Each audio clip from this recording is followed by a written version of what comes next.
The crystal chandelier in the Harrison living room shined brilliantly, yet the air felt thick with a suffocating layer of disdain directed entirely toward me. My name is Harmony, a 28-year-old woman who has spent the last decade building a life far away from the rigid expectations of my biological family. I stood near the kitchen door clutching a simple tray, while my sister Stacy leaned toward her new boyfriend with a smirk that didn't reach her eyes. "Ah, she's just a part-time maid, don't mind her," Stacy whispered loudly enough for everyone to hear while she gestured toward me with a flick of her wrist. My parents, Harrison and Deborah, offered a synchronized sigh of disappointment, as if my presence were a stain on their pristine hardwood floors. Dad adjusted his glasses and muttered that not everyone possessed the intellectual capacity to secure a respectable position in high society. I maintained absolute silence while observing the hollow flattery my family used to impress Julian, a powerful venture capitalist who held the future of their investments in his hands. Julian, however, did not look at the expensive wine in his glass because his intense gaze was locked firmly on me with a growing sense of confusion. He stepped away from the mahogany table and moved closer to where I stood, as if he were trying to reconcile the person before him with someone else entirely. The expensive fabric of my modest dress seemed to trigger a memory for him as he narrowed his eyes and scrutinized my face under the bright lights. "Wait, that's not right, you are?" Julian stammered while his voice trailed off into an agonizingly long silence that made the entire room hold its breath. Before we uncover the massive secret that Julian is about to reveal, make sure to hit that subscribe button and join our community for more intense family dramas. Drop a comment below telling us which city you are watching from, because we love seeing how far these stories travel around the world. Stay tuned because the real confrontation is just beginning. Every breakdown begins with small cracks that no one bothers to mend for over 10 long years. When I was 18, my world revolved around old fabrics and discarded sewing patterns that I collected from thrift stores across Richmond. I saw potential in what others called trash, spending my nights redesigning vintage coats into modern silhouettes, while my family watched with growing, silent contempt. Dad viewed my passion as a cheap and worthless hobby that had no place in the prestigious lineage of the Harrison name. He was a man who measured human value by legal degrees and corporate titles, so my interest in needles and thread felt like a personal insult to his legacy. Stacy often stood by the doorway mocking my creations by calling them rags and comparing my messy workstation to a landfill. She was the golden pride of the house because she followed every instruction toward a career in mass communications that Mom and Dad deemed acceptable. One afternoon, the tension finally snapped when Dad called me into his wood-paneled study with a heavy envelope lying on the desk. Instead of burning my design portfolio as I had feared, he informed me that he had already signed the admission papers for law school on my behalf. He stated firmly that this was the only path for me to have any real value in society or within this family. I felt the air leave my lungs as I looked at my own name forged by his hand on a document that would steal my future. When I refused to pick up the pen to complete the remaining signatures, the room became deathly quiet while Mom watched from the corner with a face of stone. I explained that I would never be a lawyer because my heart belonged to the art of creation and the craft I had spent years mastering. Dad leaned across the desk, his voice dropping to a low and dangerous tone that I will never forget as long as I live. He looked me straight in the eyes and called me a worthless child for the very first time in my life. He claimed that a daughter who refused to contribute to the family's social standing was nothing more than a burden to be discarded. Stacy leaned against the wall outside, a triumphant smile crossing her face as she listened to our father tear my dignity to shreds. I did not cry or plead for understanding because I realized that the people in this room were strangers who shared my blood, but not my soul. The conflict reached its breaking point that night when the sky over Virginia opened up into a violent and relentless summer rainstorm. Dad pointed toward the front door and told me that if I did not value his guidance, I no longer had a place under his roof. I walked upstairs to my room, grabbing my heavy vintage sewing machine and a few rolls of recycled fabric that I had saved over the months. Mom didn't move to stop me while Stacy watched from the stairs, her eyes filled with a cruel satisfaction as I struggled with my belongings. I stepped out into the pouring rain, without a coat, feeling the cold water soak through my clothes as the heavy door slammed shut behind me. The sound of that lock turning felt like the final chord of a tragic song that had been playing since the day I was born. I stood on the wet pavement, shivering under the weight of the machine, yet I felt a strange sense of relief spreading through my chest. This event became the ultimate fuel for my ambition, because I made a silent vow to return only when I stood at the absolute top of the industry they called rubbish. I began walking toward the bus station, leaving the bright lights of the Harrison mansion behind, while the rain washed away the last traces of my childhood. 8 years ago, I arrived in New York City with exactly $50 in my pocket and a heart filled with deep scars left by my family. The bus dropped me off at a crowded terminal where the cold wind felt like a sharp contrast to the humid rain I had left behind in Richmond. I found my way to a small and dusty tailoring shop located in a neglected corner of the city belonging to an elderly couple. My new mentors, Mr. Silas and his wife, Mrs. Martha, were seasoned tailors who agreed to let me sleep in their cramped workspace to save every penny I earned. The shop was constantly filled with the smell of old fabric and the rhythmic hum of heavy machinery that never seemed to rest. My daily life became a repetitive cycle of sweeping floors, sorting through endless piles of scrap fabric, and learning to operate the massive industrial sewing machines. I worked from dawn until long after the streetlights flickered to life, because I was determined to master every technical detail of this difficult trade. My best friend Skylar often stopped by after her shifts to bring me affordable meals and provide the emotional strength I needed to keep fighting. She was a struggling freelance photographer who understood the pain of being rejected by a family that only valued traditional success. Skylar would sit on a pile of denim scraps while we shared a single sandwich and talked about a future where my designs would actually matter. I accepted the lowest tasks without a single complaint because I had essentially become a maid in the shop to observe the highest level of tailoring techniques. Silas watched me carefully as I spent hours practicing invisible stitches and studying the complex internal structures of vintage couture garments.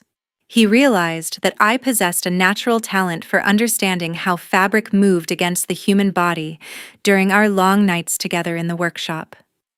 One evening, Silas approached me while I was meticulously cleaning the tension discs on an old machine that had jammed during the afternoon rush. He looked at my grease-stained hands and offered me a small smile that felt more genuine than any praise I had ever received from my own father. "I will do anything, including cleaning and sorting, as long as I can stay in this workshop to learn the trade from you," I said to Silas while holding a piece of silk I had been practicing on. He nodded slowly and began teaching me the trade secrets of garment construction that no expensive fashion school would ever provide to a regular student. Martha would often bring us hot tea and share stories about the garment district's history, while I absorbed every piece of information like a starving person at a feast. I learned how to transform discarded remnants into pieces of art that looked far more expensive than the materials suggested. My image as a dusty girl cleaning scraps in an old shop was the first step toward building a sustainable fashion empire that would eventually change my life. Skylar began taking photos of my early experiments with recycled fabrics during our weekend sessions in the alleyway behind the shop. Those photographs captured the raw ambition of a woman who had been called worthless, but refused to let that definition become her reality. I didn't care about the long hours or the aching muscles, because every mastered stitch felt like a small victory against the people who had discarded me. The dusty atmosphere of the shop became my sanctuary, where I could finally breathe without the suffocating weight of my parents' expectations. I was no longer the failed daughter of a judge, but a dedicated apprentice who was learning to sew her own destiny with every passing day.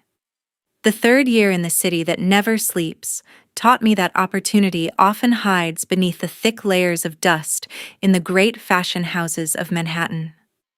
I managed to secure a job as a cleaning attendant for a massive luxury brand because I wanted to observe exactly how they operated their prestigious runway shows from the inside. My days were spent scrubbing cold marble floors and emptying overflowing trash bins while the world's most famous designers shouted orders just a few feet away from me. I remained an invisible figure in my gray uniform blending into the shadows while I memorized the frantic logistics of the industry that had once rejected my very existence. The glamorous chaos of the backstage area became my classroom, where I studied the tension of every silk thread and the precise placement of every hand-sewn crystal. I watched how the elite handled pressure during the frantic minutes before the bright lights of the catwalk signaled the beginning of a global event. During one particularly important gala presentation, the atmosphere turned toxic when the lead model's magnificent vedette gown suffered a devastating tear just moments before her entrance. The heavy silk fabric had caught on a jagged metal corner, leaving a jagged gash that threatened to ruin the entire finale of the evening. The head designer began to panic while his assistant scrambled to find a solution that would not look like a desperate patch under the harsh stadium lights. I realized this was the moment I had been preparing for during those long, lonely nights of practicing invisible stitches in the tailoring shop with Silas. I grabbed a small kit of recycled remnants I kept hidden in my cleaning cart and slipped into the dressing room while the staff was distracted by the rising noise of the impatient crowd. "Just leave that dress to me, because it will be even more perfect than the original before the show begins," I whispered in the deep shadows behind the stage. The model looked at me with wide eyes, but she was too desperate to protest, as my hands moved with a speed and precision that came from years of relentless labor. I used a complex technique of layering tiny lace fragments to disguise the tear, while creating an intricate new detail that looked like a deliberate part of the couture design. The repair was so flawless that even the most experienced eyes in the room would never be able to detect where the original fabric had failed. I finished the last stitch just as the music reached its crescendo, and the stage manager began his final countdown for the grand finale. The head designer stood in frozen silence when the model finally stepped out onto the runway, looking more radiant than he had ever imagined possible. He was visibly stunned by the mysterious improvement to his creation, yet he had no idea who had performed the miracle in the frantic minutes of the blackout. I decided to remain silent and continue my role as the invisible ghost because I knew that accumulating experience was far more valuable than a moment of fleeting recognition. The event of the self-healing dress became a whispered legend within the fashion circles that year, while the identity of the humble worker remained a total mystery to the public. I stood in the back of the room with a mop in my hand, watching the elite applaud a masterpiece that I had secretly saved from total disaster. This silent victory made me realize that I possessed enough internal strength to stand on my own feet, instead of hiding under the names of arrogant men who didn't even see me. My hands were still rough from cleaning chemicals, but they were also the hands of a master who had proven her worth in the heart of the industry. The autumn of the 5th year marked the monumental milestone when the name Harmony officially appeared on the high-stakes map of the New York fashion industry. After years of laboring in the shadows, I finally launched my own sustainable brand, focused on transforming discarded materials into high-end luxury garments. However, my early success immediately triggered a ruthless wave of opposition from a longtime industry rival named Marcus. This man was the wealthy director of a traditional fashion house who had previously rejected my job application with cruel insults about my poor background. Marcus had sneered at my quirky style during that interview, claiming that a girl from the streets of Richmond could never understand true elegance. When he saw my brand gaining momentum among younger consumers, he began using his vast influence to sabotage my fragile supply chain. He systematically bought out every high-quality fabric source in the district to ensure that my young company would starve from a lack of materials. Marcus believed that his wealth could crush my ambition, yet he failed to realize that I had learned to find gold where others only saw filth. Instead of fighting him for expensive silks, I decided to launch a brilliant counterattack by collecting the massive amounts of textile waste discarded by his own factories. I spent my nights driving a rented truck to the back alleys of the industrial district to salvage the thousands of pounds of high-grade scraps that his workers threw away. These discarded remnants became the primary foundation for my new collection, which I ironically titled The Scraps of Arrogance, to send a clear message. The resulting pieces were so innovative that they created a massive seismic shift in the world of sustainable fashion and earned glowing praise from the toughest critics. My show became the most talked about event of the season because the public loved the story of a designer who built an empire from the garbage of her enemy. The glittering success of this collection quickly attracted the intense attention of major venture capital firms across the country. One afternoon, I received a formal inquiry from a potential strategic partner named Julian, the powerful investor who was searching for a new face of ethical luxury. He didn't know my history or my true identity, because I always operated through a professional network of legal representatives to protect my privacy. Julian saw the immense financial potential in my recycled designs, while Marcus was left fuming as his own waste was being turned into million-dollar art. When Marcus eventually barged into my office to demand an explanation for the public humiliation I had caused him, I looked at him with a calm that felt like a sharp blade. "Thank you, Marcus, for this massive pile of discarded waste, because these scraps are exactly what created my multi-million-dollar collection," I replied while he stood there in a state of shocked silence. He tried to argue that I was stealing his intellectual property, but I reminded him that the law considered discarded trash as public domain once it left his property. The look of pure, defeated rage on his face was far more satisfying than any trophy I could have ever won on a traditional stage. I realized that my ability to transform his failures into my triumphs was the ultimate proof that my father's assessment of my value was fundamentally wrong.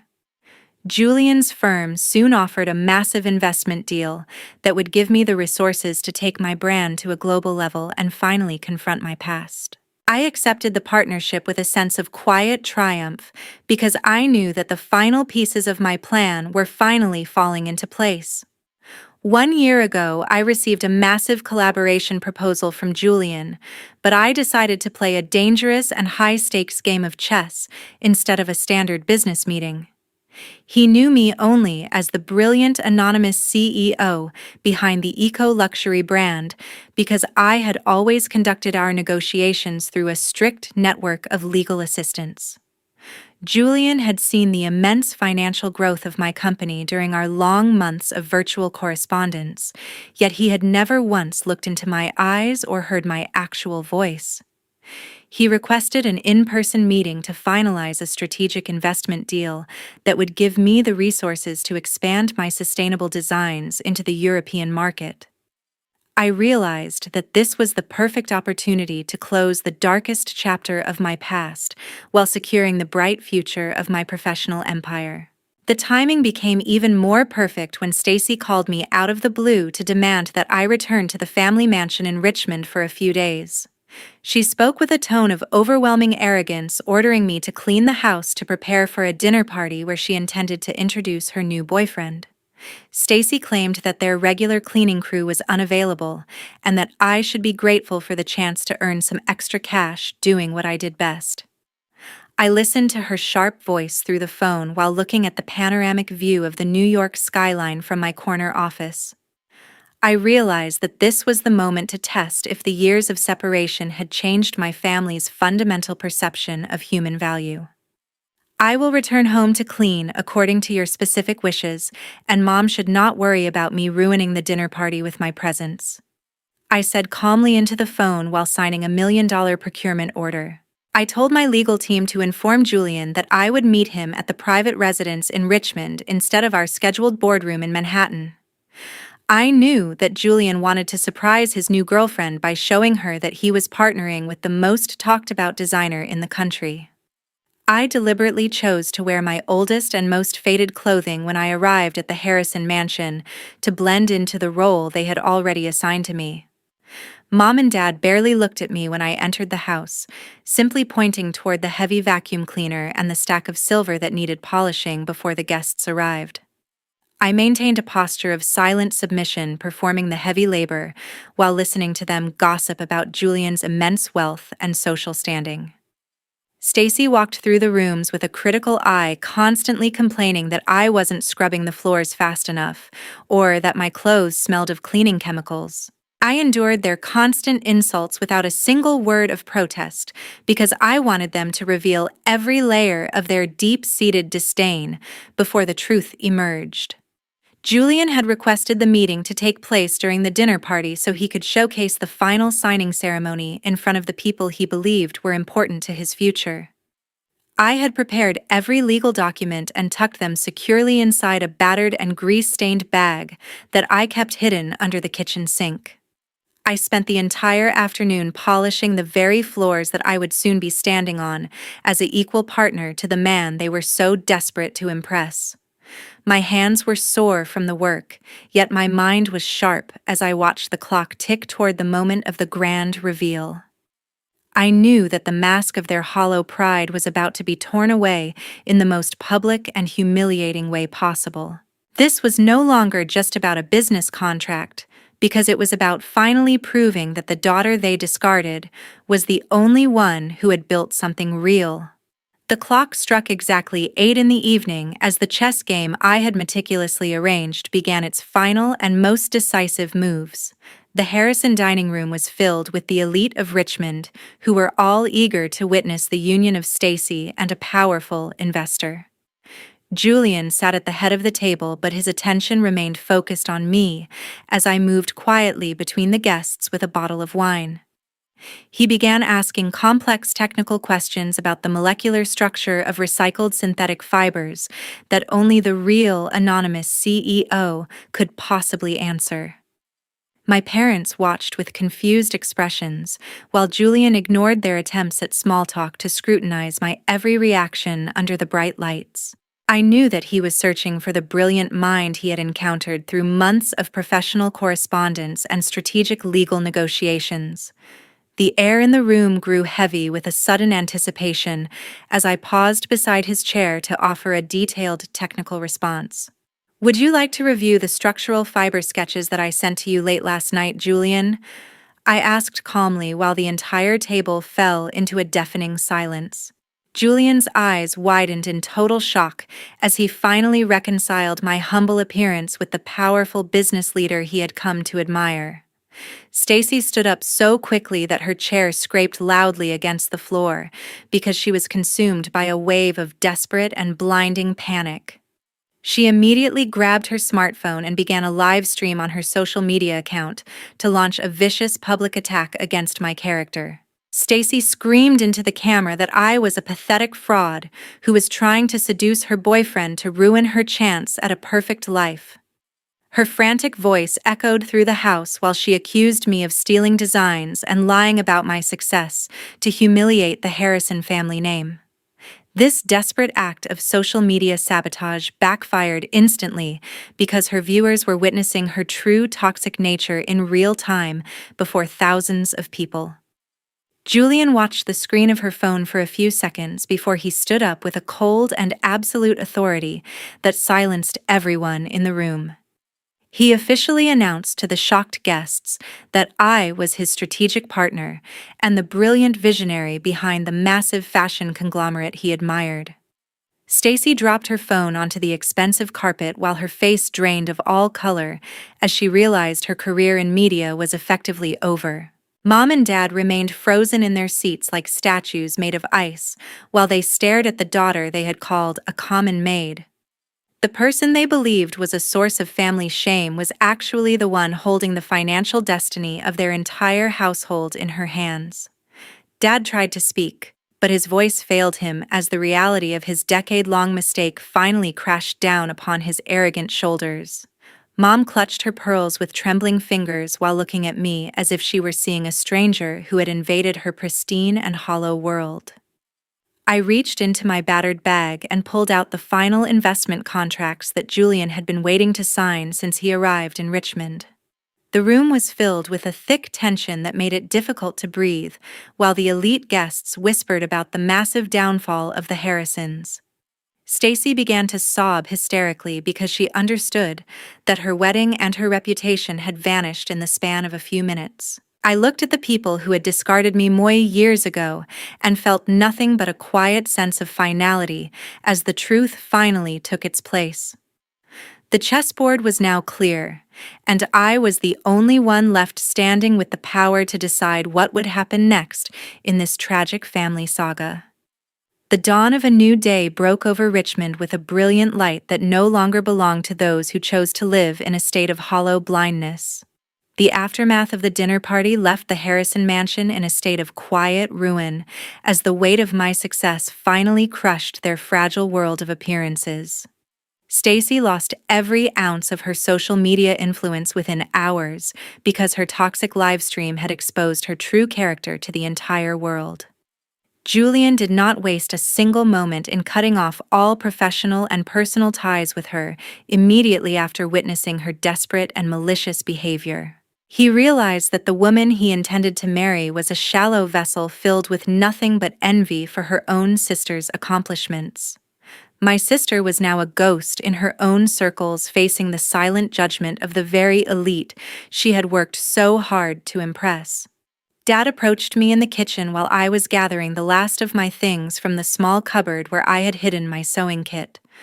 For the first time in over 10 years, he finally called me by my real name, Harmony, instead of the derogatory labels he had used to diminish my existence. His voice trembled with a palpable sense of fear rather than genuine remorse, because he understood that the power dynamics of this family had shifted forever. He looked at me as if he were seeing a stranger who possessed the ability to either save his reputation or destroy it with a single phone call. Mom stood in the doorway with her eyes red from crying, yet she still could not find the courage to offer a real apology for her years of complicit silence. I looked at the both of them and realized that my anger had been replaced by a cold and absolute indifference that was far more powerful than any shouting match. I maintained a heavy silence as I walked past Dad and Mom without offering a single word of argument or a moment of unnecessary clarification. My refusal to engage with their desperate pleas for forgiveness was the most severe punishment I could possibly inflict upon their arrogant spirits. They wanted a dramatic reconciliation to ease their guilty consciences, but I denied them that comfort because some bridges are meant to remain burned. Julian offered to drive me back to New York in his private car to discuss the final details of our upcoming global expansion project. I politely declined his offer because I decided to make the journey back to the city with Silas and Martha instead. They were the people who had actually become my family by providing a home and a future when my own flesh and blood had discarded me. We loaded my old sewing machine into their modest van and drove away from the Harrison estate without me ever looking back at the life I had left behind. The Harrison family soon faced a brutal and inescapable isolation from the high society of Richmond as the scandal of Stacy's livestream became a permanent stain on their name. Dad was forced to resign from several prestigious boards because his colleagues could no longer associate with a man who treated his own daughter like a common servant. Their mansion remained a pristine monument to a bygone era of pride, but the halls were now filled with a hollow silence that money could never truly fill. I eventually returned to New York City and stood on the rooftop terrace of my new Manhattan apartment while the sun set over the Hudson River. I watched the city lights flicker to life and smiled, knowing I was finally free from the cage of prejudice. My journey from a rejected teenager to a global business leader was finally complete, and I no longer needed their validation to prove my worth. Before we finish today's story, let's take a moment to reflect on the powerful lessons hidden within Harmony's journey. Do not rush away just yet, because this conclusion offers a deep perspective on how we define our own value in a world full of judgment. Harmony's success proves that the labels others place on us, especially those from our own family, carry no weight unless we choose to accept them.